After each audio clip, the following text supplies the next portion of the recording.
اعوذ باللہ من الشیطان الرجیم بسم اللہ الرحمن الرحیم۔ سورۃ مطففین آیا 6۔ یوم یقوم الناس، جس دن تمام لوگ کھڑے ہوں گے، یعنی اپنی قبروں میں سے، لرب العالمین، جہان کے رب کے سامنے، یعنی وہ اللہ تعالیٰ کے آگے جھکے ہوئے اللہ کے حکم کے منتظر ہوں گے۔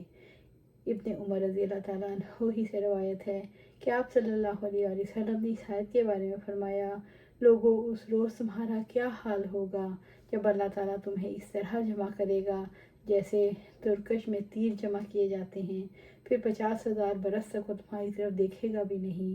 عائشہ رضی اللہ تعالیٰ عنہ بیان کرتی ہیں کہ آپ صلی اللہ علیہ وسلم قیامت کے روز میدان حشر میں کھڑے ہونے کی تنگی سے پناہ مانگا کرتے تھے۔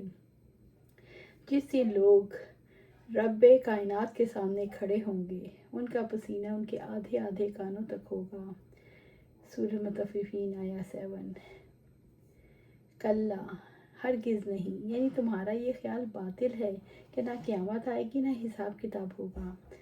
ان کتاب الفجار لفی سجین، یعنی نافرمانوں کا نامہ اعمال ضرور سجین میں ہوگا، یعنی برے لوگوں کا ٹھکانہ سجین ہے۔ یہ آیت کریمہ کفار، منافقین اور فاسقین کے مختلف انواع کے تمام فاجروں کو شامل ہے۔ سجین سے مراد قید خانے کی طرح کا ایک تنگ مقام ہے۔ سورۃ مطففین آیا 8۔ وما ادراک سجین، اور تم کیا جانو سجین کیا ہے؟ یعنی سجین ایک ہولناک مقام یا دفتر ہے جہاں بدکردار لوگوں کے اعمال نامے بھی محفوظ کیے جاتے ہیں، ان کی روحیں بھی قیامت تک یہیں قید رکھی جاتی ہیں۔ سجین سبز رنگ کی چٹان جو جہنم کا گڑھا ہے۔ سجین 7ویں زمین کا سب سے نچلا حصہ ہے جو کہ معاد میں فجار کا مستقر ٹھکانہ ہے۔ سورۃ مطففین آیا 9۔ کتاب مرقوم، ایک لکھی ہوئی کتاب۔ یہ سجین کی تعریف نہیں بلکہ جو نتیجہ دوزخیوں کے لیے لکھا جا چکا ہے اس کی تفسیر ہے۔ آخرکار وہ جہنم میں پہنچ جائیں گے۔ اس سے مراد اعمال نامہ ہے، لکھی ہوئی کتاب اعمال نامہ ہے۔ سورۃ مطففین آیا 10۔ ویل یومئذ للمکذبین، ویل بڑی ہلاکت ہے، یہاں سے مراد ہلاکت ہے۔ ایک حدیث میں اس کے لیے ویل ہے جو جھوٹ بول کر لوگوں کو ہنسائے، اس کے لیے ویل ہے، اس کے لیے ویل ہے۔ ویل جہنم کا خطرناک کنواں ہے۔ یومئذ للمکذبین، اس دن جھٹلانے والوں کے لیے، اس دن جھٹلانے والوں کو جو جزا کے قائل نہ تھے، جو اس خلاف عقل کہہ کر رد کر دیتے تھے، ان کے لیے تباہی ہے۔ سورۃ مطففین آیا 11۔ الذین یکذبون بیوم الدین، جو جزا کے دن کو جھٹلاتے ہیں، جس دن اللہ تعالیٰ لوگوں کو ان کے اعمال کا پورا پورا بدلہ دے گا۔ بیوم الدین سے کیا مراد قیامت کا دن ہے، یوم حساب، یوم جزا۔ مطففین آیا 12۔ وما یکذب بہ الا کل معتد، اور اسے نہیں جھٹلاتا مگر ہر وہ شخص جو حد سے گزرنے والا، یعنی جزا کے دن کا انکار صرف وہ کر سکتا ہے جسے اللہ تعالیٰ کی قدرت، عدل اور حکمت پر یقین نہ ہو، جس کو روز جزا پر یقین نہ ہو۔ عظیم، سخت گناہ گار، بہت زیادہ گناہ کا ارتکاب کرنے والا، گناہوں کا دل پر اثر ہوتا ہے، وہ آہستہ آہستہ بندے کو ڈھانپ لیتے ہیں اور اس کا نور ختم کر دیتے ہیں، پھر انسان حق کو باطل اور باطل کو حق سمجھنے لگتا ہے۔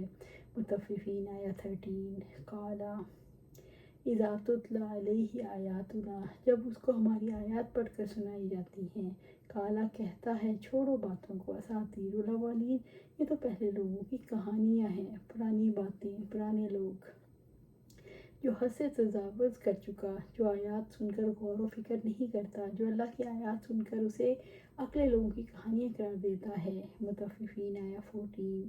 کلا، ہرگز نہیں، بل ران علی قلوبہم، بلکہ ان کے دلوں پر ان کے اعمال نے زنگ لگا دیا ہے۔ آپ صلی اللہ علیہ وسلم نے فرمایا، بندہ جب گناہ کرتا ہے تو اس کے دل پر ایک سیاہ نقطہ پڑ جاتا ہے، اگر وہ توبہ کر لیتا ہے تو سیاہی دور کر دی جاتی ہے، اور اگر توبہ کی بجائے گناہ پر گناہ کیا جاتا ہے تو سیاہی بڑھ جاتی ہے، حتیٰ کہ اس کے پورے دل پر چھا جاتی ہے۔ یہی وہ ران ہے جس کا ذکر قرآن مجید میں ہے۔ سورۃ مطففین آیا 15۔ کلا انہم عن ربہم یومئذ لمحجوبون، ہرگز نہیں، یقیناً وہ اس دن اپنے رب سے ضرور حجاب میں ہوں گے۔ جن کے دلوں پر گناہوں کا زنگ چڑھ جاتا ہے، وہ حق دیکھ نہیں پاتے، ان کا دل آیات الہی سے پردے میں چلا جاتا ہے، اس طرح وہ اللہ تعالیٰ کو بھی نہیں دیکھ سکتے۔ مطففین آیا 16۔ ثم انہم، پھر یقیناً، پھر دیدار الہی سے محرومی کے بعد لصال الجحیم، جہنم میں داخل ہونے والے جہنم میں جھونک دیے جائیں گے۔ مطففین آیا 17۔ ثم یقال ھذا الذی کنتم بہ تکذبون، پھر کہا جائے گا یہی ہے وہ چیز جس کو تم جھٹلاتے تھے۔ ان سے سوال کیا جائے گا، اب بتاؤ یہ پرانے لوگوں کی کہانیاں ہیں یا حقیقت؟